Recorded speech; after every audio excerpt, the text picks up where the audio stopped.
Good evening, everyone.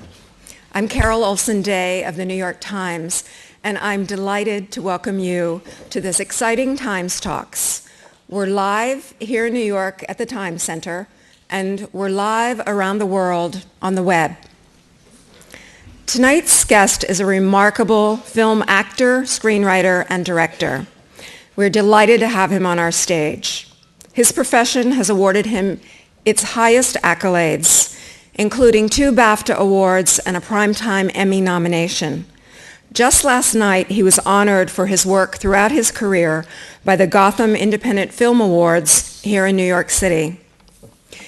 In his current film, Tinker Tailor Soldier Spy, based on the novel by John le Carré, he stars as the Cold War spy George Smiley. The movie, which has already had great success and critical acclaim in the UK, opens here on December 9th. You'll hear much more about him, his career, and his new film from our moderator. A reporter on the culture desk of the New York Times, he's the lead contributor to the must-read arts blog on nytimes.com. He's also the author of Lads and the unsparingly honest memoir, Cocaine Sun, which was a New York Times editor's choice last January. For Times Talks, he's interviewed such diverse guests as Russell Brand, James McAvoy, and Michelle Williams. And really exciting news, he just sold a book that he's working on now based on the film Network, which was written by Patty Chayefsky and directed by Sidney Lumet. So please join me in welcoming Dave Itzkoff and our very special guest, Gary Oldman.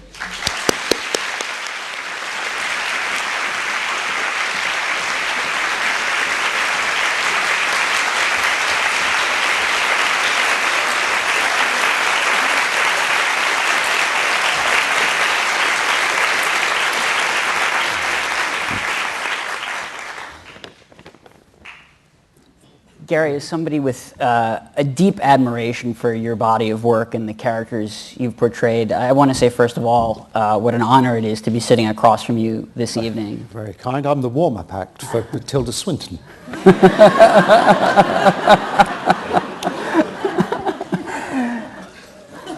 What I want to say, second of all, is please don't hurt me. No. You've probably heard this many times before, but you're often held up as an actor who immerses himself totally in his roles and all but disappears into his characters. Is that a fair assessment, and does that accurately describe what you're trying to do? No. No, you give the art, I guess, is that you give the illusion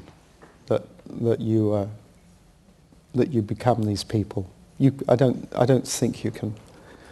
If an actor says that they become the people where they lose themselves, then I would question that. You know, especially the roles that I've played. I mean, I'd be in an institution. I mean, can you imagine going home with Drexel? Maybe some of you can. Yeah. We're going to see a little bit of Drexel in a bit, and we'll hopefully, I hope we'll talk about him later. But is just when we talk broadly about the many characters that you've portrayed. I mean, is there any sort of connective tissue among them? Anything that in any way unites them, other than the fact that you've portrayed them?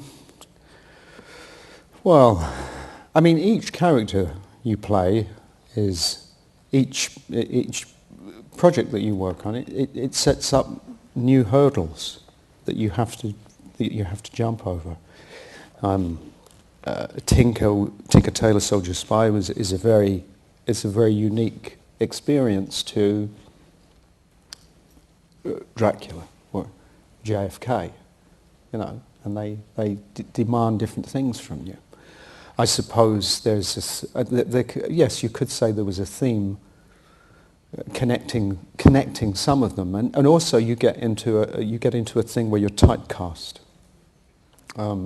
And that happens. I mean, it's happened to me, and it happens to other actors. And you have to kind of, you know, they see you in something. You're at the mercy of the industry and the imagination of the people that are casting you. So you can pick and choose. You can pick and choose to an extent, but obviously you don't get offered every role. And then there's the usual sort of 5, 6, 7 suspects, you know, up for the same, all clamoring for the same part. But I've had that there's a connection there. I think that I've played a few bad guys. 1 or 2, I think. 1 or 2. Yeah. It's the ones people remember. Right. When you were younger, and I mean, you hadn't yet had a chance to really kind of, you know, stretch out in some of those roles. I mean, did you already sense something in yourself that you felt that you had a kind of versatility? I must say, I've been at the mercy of what has come in. You know, there have been a few roles that I've wanted, but it's really just what has come in through the letterbox and what appeals to me. And if I can do something with it, I mean, I'll give you an example. When I read the script of Dracula, I wanted to say, I loved the line, I've crossed oceans of time to find you. And I thought it was worth doing the movie to say that.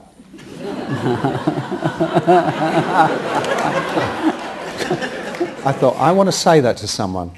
I didn't know it was going to be Winona Ryder at the time, but I thought, oh God, what, you know, anyone give their arm to say something like that to someone, you know, and I saw the character, I heard the voice, it was immediate. I think I auditioned for the role. I think my screen test, really, if you could see the screen test and then you saw what I finally arrived at, the gap between would be very small. Right. Wow. And then there's other roles like Smiley, where initially you're working through first fear. You know, you hope that the cloak of inspiration, I call it the cloak of inspiration, you hope that it falls. You know, you hope that you know, you're going to find a character. And sometimes you find them early, and sometimes you find them late, and sometimes you don't find, and it doesn't fall at all. Right. I'm sure a lot of people must find it hugely comforting that even Gary Oldman is occasionally afraid of things. That's terrified. Really? Yeah. You know, you go through that. Yeah. I still have the voices in my head saying, "Oh, you're no good." Who says that? How dare they? These voices I hear. No, but yeah, you get insecure. You feel that, you know, you get offered Tinker Tailor Soldier Spy, and you think, well, I'm playing George Smiley, and you know, they all know what they're doing, and I'm the only one who can really kind of pick it up. Yeah. Well, speaking of Oceans of Time, you were just given a Lifetime Achievement Award last night by the Gotham Independent Film Award. Thank you. Yeah. And I'm only 36. They showed a montage of many of your performances at the award ceremony last night, and we have that package now, which we'll show. And then we'll hopefully talk about every single one of those performances before the night is through. Yeah. Shall we begin?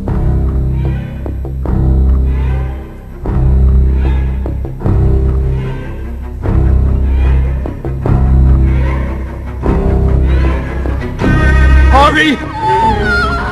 I'm sorry for everything! Please don't hurt my son. Am I a joke in your eyes, Jack? Is that what you see when you look at me, a fucking joke? I just don't want this shithead in a fucking neighborhood sitting there like the fucking Pope. I know exactly where your white ass is coming from. See, if I ask if you want some dinner, and you grab the egg roll and start to try down, I say to myself, this motherfucker, he's carrying on like he ain't got a care in the world. Perhaps you should grow a beard.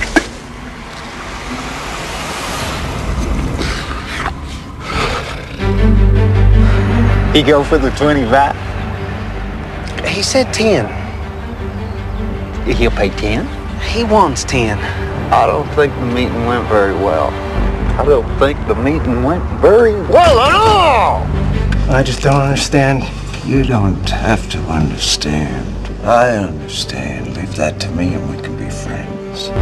A mistake is nothing, but your lack of passion is unforgivable. I shall have to beat you. You're in good shape. It's the weights. When I die, I want people to say he was the most perfectly developed playwright of his day. All right, man, going. Why don't you leave that poor family alone? He said, go back inside. Wow! Can you hear? Oh, they sound fantastic. You get the feeling you're being cheated? Harry Potter. Serious. Did you shoot the president? I didn't shoot anybody, no, sir. I'm just a patsy. What I say, the American people will believe. And you know why? Because I'll have a very big microphone in front of me.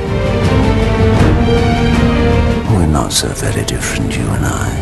We've both spent our lives looking for the weaknesses in one another's systems.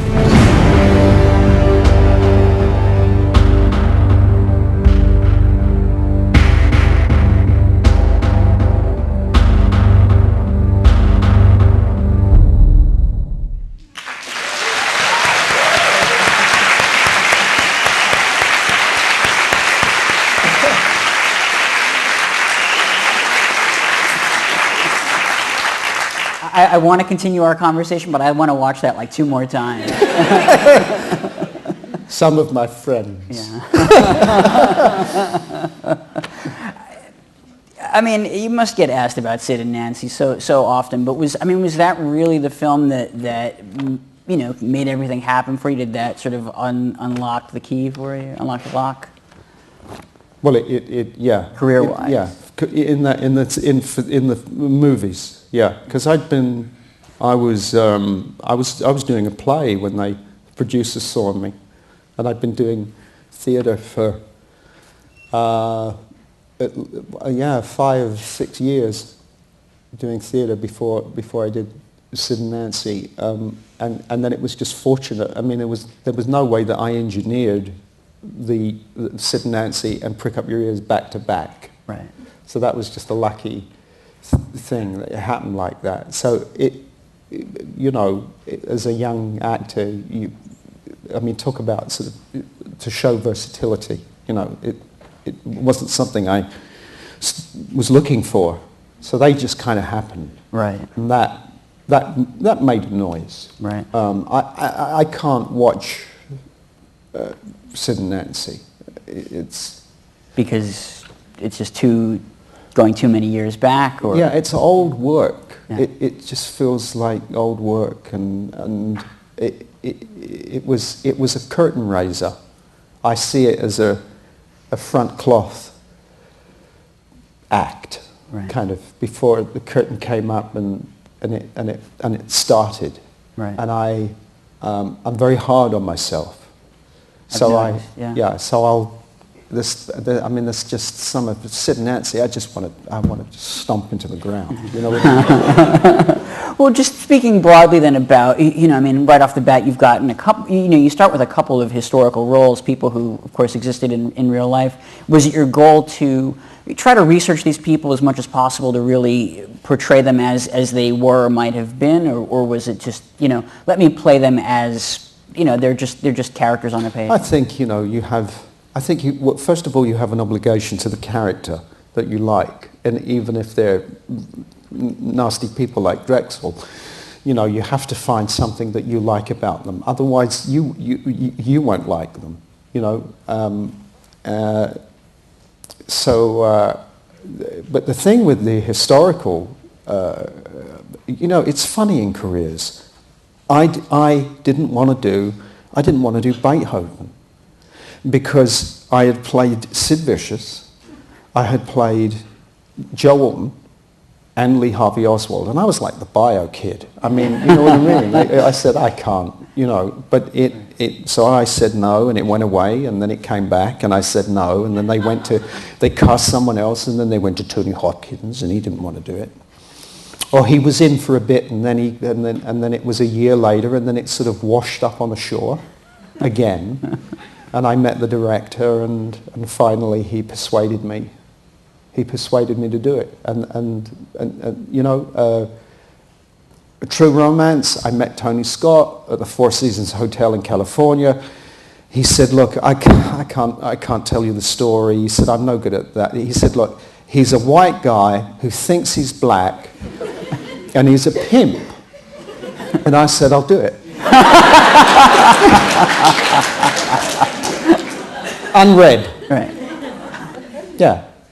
Didn't even need to know who that Quentin Tarantino fellow was who wrote the script. Yeah, he said it's Quentin Tarantino. I knew Tony Scott, you know, and he said it was this guy, and he said, "What do you say?" And I said, "Oh, I'm in," and we shook hands, and that was it. And I thought, you know, that sounds good, doesn't it? Yeah. You know. You asked me about famous people. Obligation to, I think, first to the character. And then with the case of Alton and Vicious, you know, you had family members that were still alive. Right. And I think out of respect, you know, you have an obligation to them. Right. Because you are portraying someone's son or their brother. Yeah. I mean, Beethoven is. I mean, I didn't work hugely outside of the script. It was a very particular vision, right, that Bernard had, and you have to get on board. You know, you can't do JFK and be on a set and say to Oliver Stone, you know, Oswald did it. It's just not going to. That's a relationship that is not going to work. But in that film in particular, I mean, you're called upon to really bring to life, you know, historical moments that are seared in people's memories. Yeah. And I mean, there's footage of him, you know, coming in and out of these rooms, or of course, you know, being shot by Ruby. I mean, is there room for an actor to play those scenes in any way, or is it really about fidelity to, you know, how we saw it originally? Yeah, how you saw it, I think. Yeah, I mean, I spent hours and hours and hours looking at that footage. I wanted to get every little flick of the eye. I wanted to get the voice. I wanted to, yeah. I'm obsessive like that. Yeah. I can be. Yeah. It shows probably, doesn't it? In a good way. Yeah. You know, some of the early roles that followed. I mean, you know, I mean, there were some of your defining roles, whether it was, you know, Bexy in The Firm or Jackie in State of Grace. You know, we're already sort of seeing, you know, the tough guys and you know, dare I say, you know, the psychopaths. You can say that. Okay. Yeah. I mean, were you already starting to feel like, you know, the industry is putting me on a certain trajectory? They're seeing me in a certain way. Yeah, but I was happy to really go along with it. I mean, I'm a working class kid from London, and I'm in New York making a movie with Sean Penn and Ed Harris. Young John Riley was in that. Yeah. Robin Wright before she was Robin Wright Penn. Well, she's not that anymore, is she? But so you're there in New York playing a Westie with a terrific script, a great young director, talented young director, Phil Joanna, and with Ed and Sean. I mean, come on, you know, I was I'm there. Yeah, it's exciting. They were great days. There's an example. I couldn't get Jackie Flannery. I couldn't find him, and I had a sort of accent that I was doing, which was sort of this Irish, Westy accent. So, and it was always, going up like that. But that's all it was. That's all it wasn't sitting. It wasn't. They have to sit inside you. And it just felt like I was just doing this voice, and it was all over the place. I was waiting for the cloak to fall. And at the 11th hour, I went to a costume fitting. I had long hair, and I put on a leather jacket, and I looked in the mirror, and I flicked my hair, but I didn't flick it down. I sort of flicked it up, and it was that, and I went, that feels good, and I got him. Right, just that little bit triggered it for you. And he came in. Right. It's amazing how I was talking to Tony Hopkins. He was in a David Hare play, Pravda, at the National Theatre. This was in 1990, I think it was. And you knew you were in the presence of one of the greatest performances of the 20th century. It was mind-boggling how good he was. It was dazzling. And I later got to work with him. And he had a very particular way of working, moving. May I stand? Please. And he was on the stage, and he would never, his feet would stay where they were, but he would like talk to people and listen like this. And he would like move like this. And it was just like, but always from this sort of thing here. And I remarked about it. I loved the physicality of it. And I remarked to him, I said, that physicality that you had where you were, I said, how did you come up with that? And he was at a technical rehearsal in the Olivier Theatre, and David Hare, they'd stopped the play, the run, for lighting or tweaks or whatever they were fixing. And he was standing on the stage of the Olivier, and David Hare asked him a question from the back of the auditorium, and Tony couldn't hear him. So he went like that. He said, "What was that?" And he went, "Oh, that feels good." Right. And that's where you need the intuition. You need to know that that's happening. Right. And that's the thing that you can't teach. Right. You can go to as many acting classes as you want or study, but it's that sets you apart. It's that observation that makes him Tony Hopkins. Right. But you had, what gives you let's say the confidence, some of those earlier characters that had, such high energy, high volume. Youth. Right.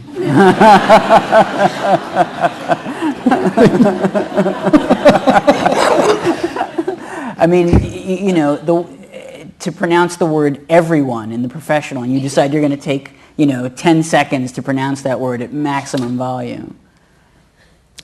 It was a joke. Right. To make Luke, the director, laugh. And I said to the sound guy, I'm going to go really loud with this one. I said, I'm just going to, I said, so be careful with your ears. And then I just turned and went, everyone, like that. And Luke went, I love you. It's in the movie. Right. But that's how things happen sometimes. Right, right. Is that more of a young man's game, I guess, to play those psychopathic characters, or however you want to, define them? I mean, is that, you have to learn to sort of appreciate characters that require more patience or yeah, I mean, obviously Smiley comes into that, yeah. that he's in that in that neighborhood, plus the fact you become, acting is like a sort of, it's like a chain.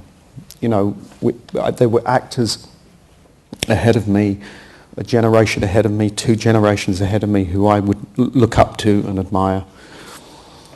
And then there's people of my own generation, and it's just like a chain. We're just all passing through, and now I look back at the you know, people like Benedict Cumberbatch and Tom Hardy and Michael Fassbender, and you know, you look at these guys, Ryan Gosling.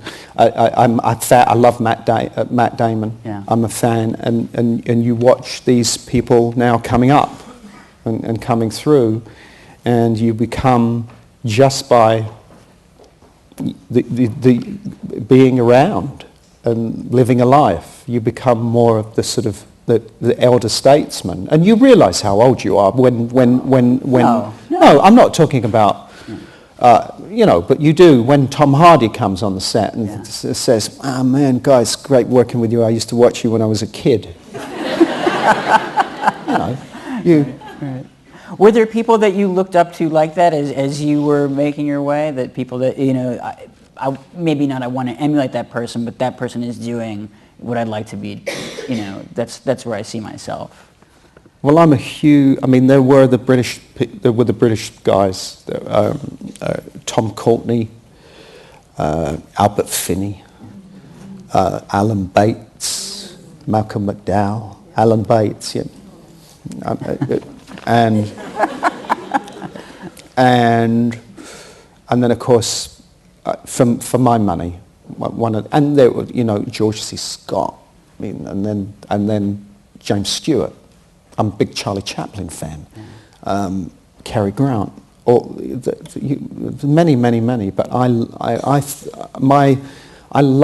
Al Pacino.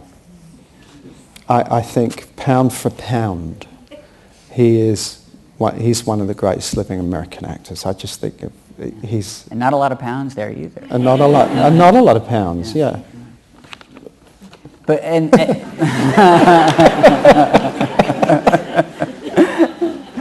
was it hard for you to, I mean, just again in the earliest days, I mean, just to even, you know, to get the training, to get the chops, or I mean, you know, were you able? Well, I trained. I went to drama school, so I did all of that. Right.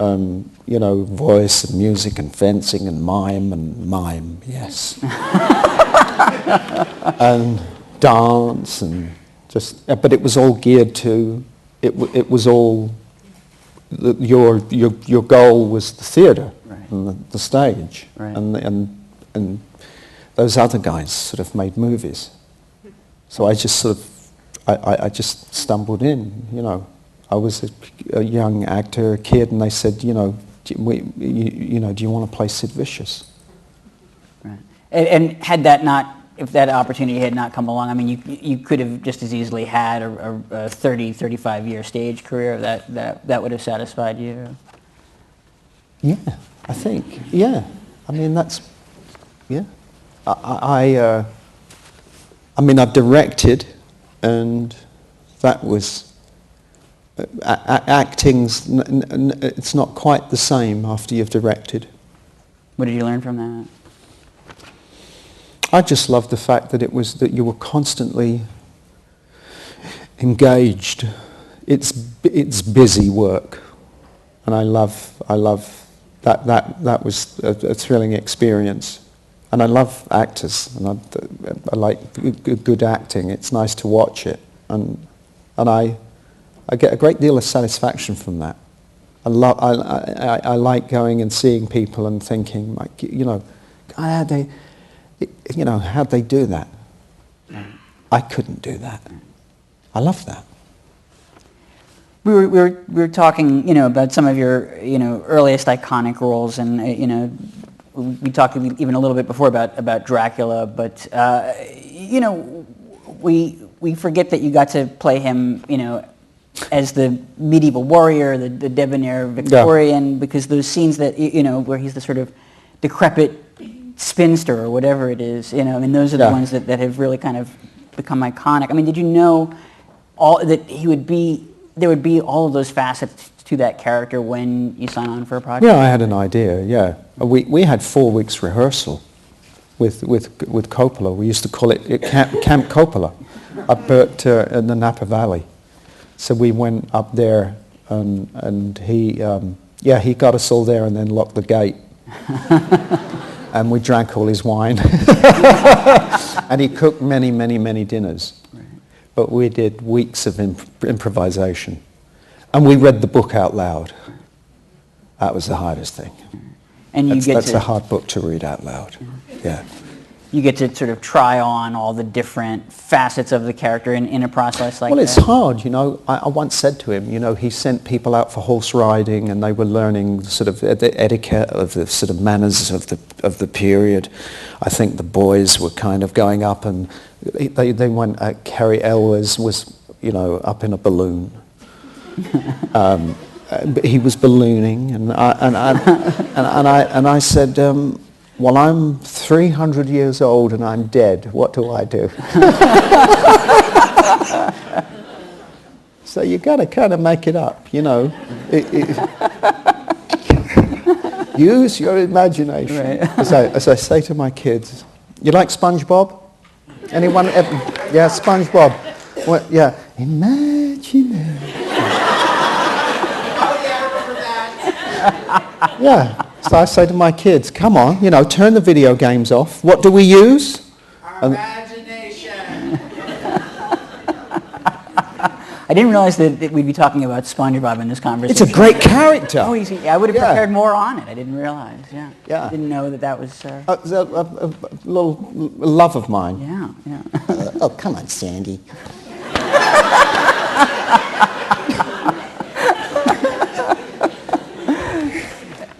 You know, there are characters that you've played, not only Dracula, but Mason Verger in Hannibal, where there's so many layers of prosthetic and makeup on top of you. I mean, can you feel that you can still be an actor? You know. Oh yeah, it was the most liberating experience.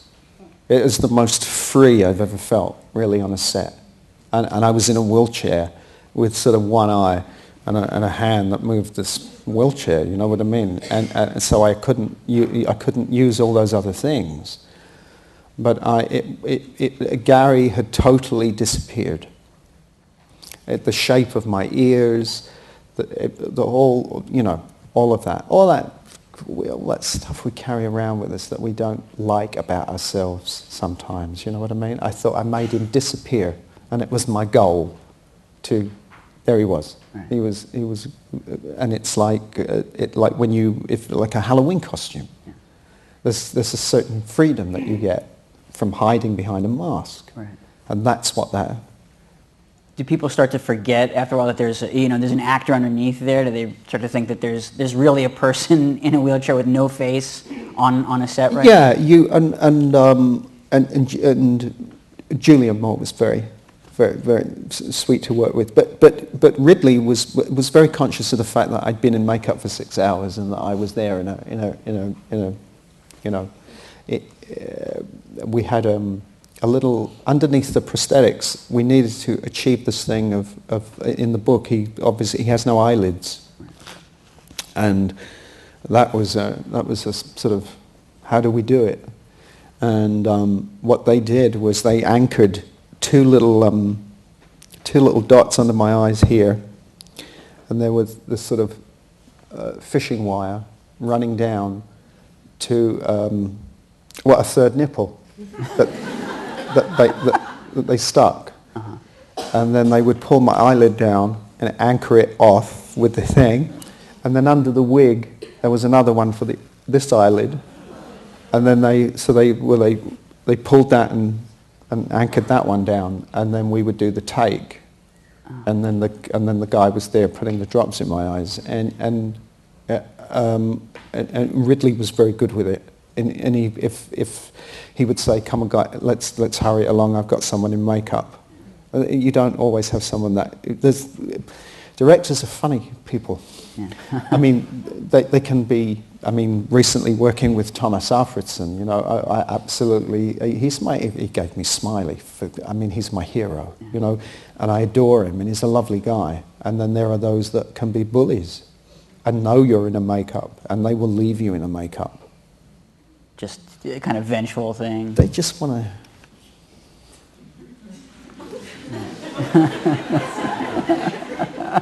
It can be cruel. Yeah. Yeah. Did you get some kind of hazard pay for that role? I mean, to be. I mean, you must know you're signing on for all these other gewgaws and. Oh, this is the thing that you do with a role like that. You have to surrender to the process. I mean, you really do, and you know what you're in for, because they take a cast of your head and they experiment with these. Right. You know, you don't just get to the set and they stick a mask on you. So there's a whole preamble to getting there, right, which is extensive, with contact lenses and all of that. When in a complete makeup, I think it works.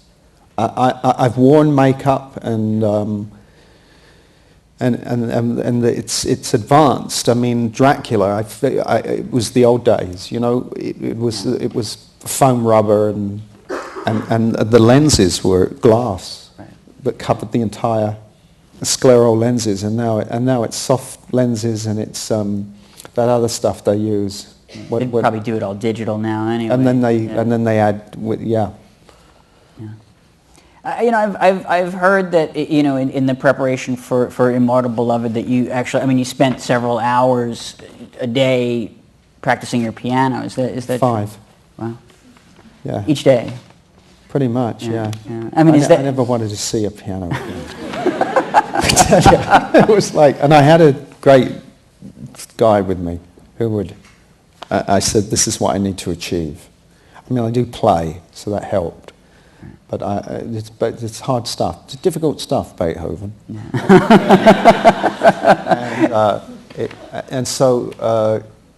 And Bernard said, "I want to show your hands, and I'm going to shoot it wide. I'm not going to cut to hands." And then, so he said, "I want to do takes all in one." And so that was, but that's fun work. Right. I mean, he wrote the thing to the score. Is it the goal that's how he directed, right, almost like a score, where we'd go back and he would say, "Let's do a pickup," and then he would say, "Let's go from bar 18 to the audio guy." So he kind of wrote the movie to the music to the movie. It was a all-encompassing thing. Right.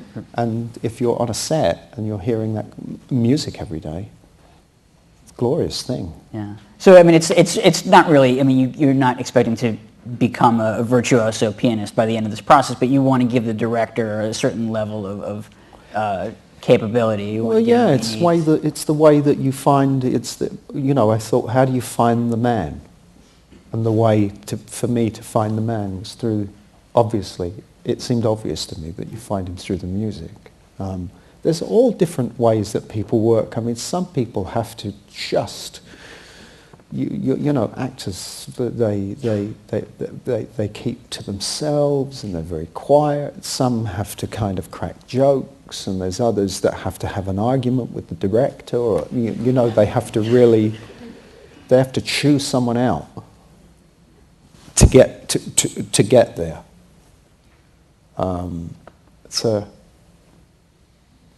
It's just you've got to be able to. A director has to be able to sort of work with that. It's benign dictatorship, right, really, right, but it is a dictatorship. Right. But they have to make the actor feel that it was their idea. Right. Right. I think one maybe my assumption might have been because you have so capably played people who are very intense and very high strung that maybe that would be who you actually are, and yet you seem very easygoing and very low key. So I mean, is that again that's just being able to summon that part of yourself, or that's just something you can turn off and on as needed? Yeah. I mean, I mean, I'm not. I can be a little intense. I think. Yeah. And I was probably a little more hyper a bit when I was younger, but I guess you just have a sort of facility for it. It's not, you know, I think it's once you find it and you've done the work, then you can turn it on and turn it off and turn it on and turn it off. I don't have to be in character all day. I don't have to eat my lunch as Drexel. I keep coming back to that guy, I don't know, but he's one of my favourites. Isn't he? Isn't he just the best? You know, and that was again, I was working on a movie called Romeo's Bleeding, and we were in New York. I think we were in Brooklyn, and I was in my trailer. We were on a break, and a bunch of guys walked past the door of the trailer on the street, just these guys on the street, and I heard this voice, and I said, "Wow, that's the sound." And I got this young kid, and I said, Can I borrow you? And he came into the trailer, and I said, "You see this script, this scene here? You tell me, read that, and you let me see what it doesn't work. What you know? How does this dialogue hold up?" And this is Tarantino. And the kid went, and he went through the list, and he went, "Yeah, that don't fly, man. He wouldn't say that. That's breastises. He wouldn't say that. The thing." And he went through this thing, and I recorded him just talking to me for 10 minutes. Wow. And I had this guy in his headphones, and he changed some words in the script for me. Uh-huh. And I'd had that wig made, and I got an eye from the prop department. It was an old eye that I'd worn in Dracula. And I got to the set on the Monday morning. I drove from the desert on the Sunday night and went to the set Monday morning, and I walked onto the set, and all put together, and Tony Scott, the first time he'd seen me. And he said, "So that's the, you know, with his big cigar," I went, "Yeah, that's the wig, that's the eye, all right, lovely, okay, wait, you sit there, run the scene." And we ran the scene, and then he said, and then he'd come up with his notes, and he would just go through his notes, and he'd say, "Give me something else on that line, Gary. Give me something else, da-da-da-da-da. All right, 20 minutes, we light it, we shoot." And then you shoot, and then he shoots with 5 cameras at a time. So he covers the hands, he covers the medium, and he shoots like that. And I had just come from a movie where the director, who was from Hungary, a lovely man, Peter Medak, and he would be like this. And he would come up to me and say, "I like your face, Gary. I want to do a close-up, darling, because I love your face, you know." And he was just this guy. And then you go from that, from the Sunday night, you go from that, and then you go to Tony Scott, you know, who's you know, when he likes a take, you know, and you do take after take, and when there's one he likes, he goes, "Bingo, first one, preach!" For those, so you know you've done a good job. When you've got a good one, Tony goes, "First one, what?" You know, and it's like he's won the World Cup. Yeah. But those are you've got to adjust from, you know, Peter over here, you know, to Tony over there. So it's you know, in the space of, you know, 12 hours. Right. So it's fun. Right. Do you still have that recording that you made of the dialogue? Because I feel like that should be in the Library of Congress. No, I don't have it anymore. Yeah. These probably lost somewhere on my travels.